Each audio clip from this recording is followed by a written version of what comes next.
Hey guys, I've had my Polygon Siskiu T7 Special Edition for a little bit now, and I'm ready to give you guys the full review using normal words.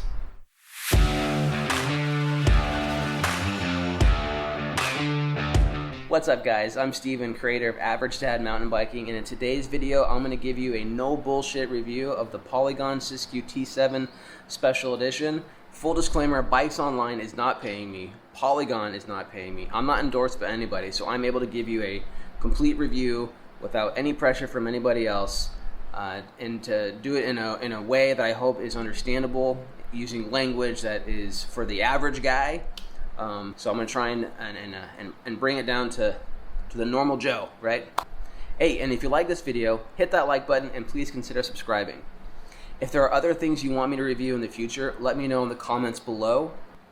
First things first, this behind me is Charlotte.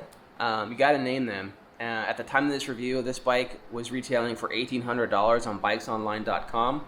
I know people tend to search for price first when they're looking for their first hardtail or first full suspension. All right, so let's talk about the stuff people actually want to know first. All right, the front fork front suspension, as you can see, is a RockShox Recon. And that means this one has 140 millimeters of travel since it's a 29-inch wheel. Having this kind of suspension compared to like my Trek Milan 5 feels freaking amazing. It's such a huge world of difference. And now the rear suspension is a RockShox Deluxe Select Plus. Now it's supposed to come with a X Fusion Pro, O2 Pro.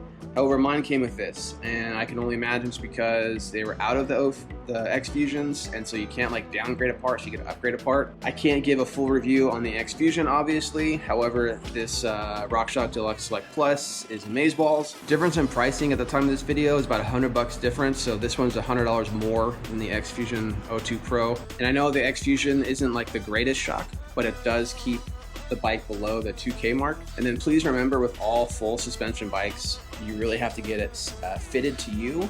You know, adjusting the sag, it makes all the difference. Another thing to note too is when you purchase one of these bikes, it does not come with a shock pump. So either pick one up and adjust the sag yourself, or take it to your local bike shop and then have them dial it in for you. All right, moving on down to the drivetrain.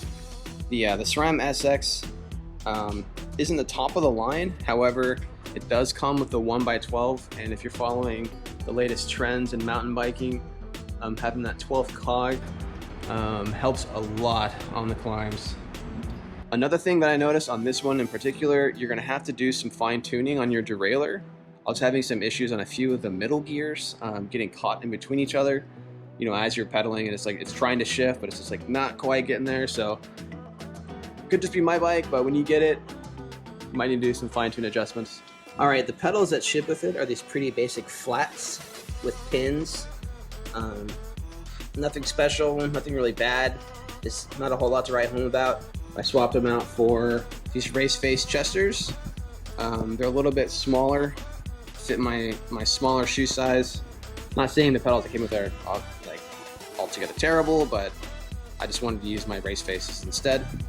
The saddle that ships with it, in my opinion, is total garbo. To me, it reminds me of one of those vinyl seats you find at a crappy diner that with one snag, one tear, it's just gonna rip apart. So I swapped it out with the stock seat that came on this Trek here. My own personal preference, I felt it and I was just like, didn't have the good warm fuzzies from it. All right, the dropper post is pretty dope, all in all. There were 0 instructions on how to install this thing that came with the bike, but YouTube it, use some common sense, and you'll be able to figure it out in no time. This isn't the fanciest of droppers. Obviously, you keep it under the 2K range. It does have one little quirk though. When I have weight on the seat and I press the lever to drop it, it doesn't drop. So sometimes I have to like pop up a little bit to take the weight off, then press the lever as I'm sitting back down, and then it goes down. So it's a little something to get used to. I'm not sure if the higher end droppers don't have that issue or what. Okay, and now the cockpit. The handlebars, they are 780 millimeters, and so that gives you that nice wide, expanding the chest, getting lots of air in feeling. The spread feels fine, and really, as scrubs like me, it's just a handlebar. You can adjust the location of the brake, shifter, and dropper, and whatever suits you, of course. I do think the dropper lever is kind of whack. It's not the greatest. Probably going to be one of my first upgrades. It just feels a little like chintzy. Like when I use it, doesn't have like a good weight to it. Doesn't have a good feel to it. The brakes are from Tektro, but don't let that make you feel like, oh, it's not Shimano, I'm getting ripped off. These are great. They do their job. I haven't had any issues with it. See, the shifter is SRAM. It feels great, responsive. It does what you ask. All right, the grips. I do not even have a picture of the grips because I got rid of them. If you look at my old post or old Instagram post, you might see the originals, but the ones that came with it were super thin and felt like at the first chance they're just gonna rip off and fall apart. I replaced them to match the bike. Everything's all matchy-matchy. So the tires it's supposed to come with online are supposed to be WTB Trail Blast tires, and those tires, there's absolutely nothing wrong with them. They're great tires for this price point, period. And for my current location, I had to switch to these Maxxis Ardents, and that's only because I've got a lot of rocks, got a lot of sharp, jagged, mean things, and I just wanted the increased sidewall protection. I also converted mine to tubeless, and both the wheel and the tire come tubeless ready, which means you got to make that conversion. It costs you a little bit of money, but totally worth it to go tubeless. Moving on to the brakes. These are, like I said, the Tektros. Nothing wrong with them. Just make sure you do your burn-in before you get going. Get the transfer of the pads onto the ring. The frame is aggressive. It's great for those downhills and steep locations. And the geometry of the frame makes it feel like you're more in control. But on some of those climbs, you're gonna feel you might lag behind your buddies or your other riders out there. You'll see that the majority of the cables are internal, which is kind of common now on the higher end bikes. The only line that's not internal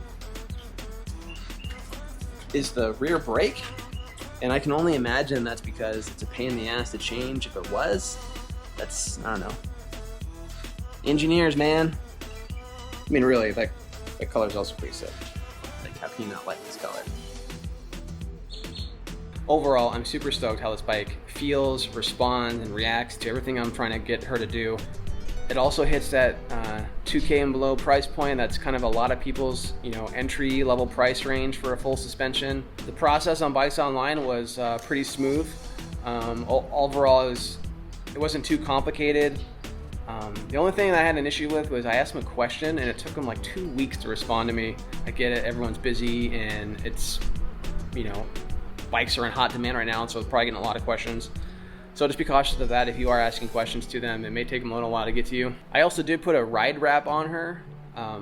It's kind of like putting a screen protector on your cell phone, except you have to do it on every single piece of the frame that can possibly get hit by rocks or damage and whatnot. It's a pain. I didn't do the greatest job. I was doing it when it was super hot outside, so like the glue was like really, really sticky. So like it was like once you have it set on it, like you weren't gonna adjust it anymore. I hope this review is somewhat easy to follow. I respect other YouTubers out there that do reviews on bikes, but I know a lot of times like it's so full of lingo and jargon, all this like numbers and knowledge and all that. It's like you have to have a vast knowledge of mountain biking before you can even understand what they're talking about. And I wasn't gonna go into all the the angles and the diameters and distance of everything. I just want people to know like, hey, like this is a dope ass bike. If you've got 2K, if that's your budget, this is a solid choice for trails, for some decent downhills, maybe a little bit of enduro. Let me know if you want me to review anything else that I currently own or if you've seen me use, or if there's something else you want me to purchase and check out, within reason, please. Let me know in those comments below. Don't forget to share this video with anyone who's looking into buying their first full suspension or looking at this bike in particular. It's not a common bike you see or hear about, so I know a lot of people like searching that bike specifically. And if you're interested in more stuff from me or the trails I've been riding out here in West Texas, please check out my other videos. Check out what I have on my channel. That's it for me, guys. Get out there and I'll see you next time.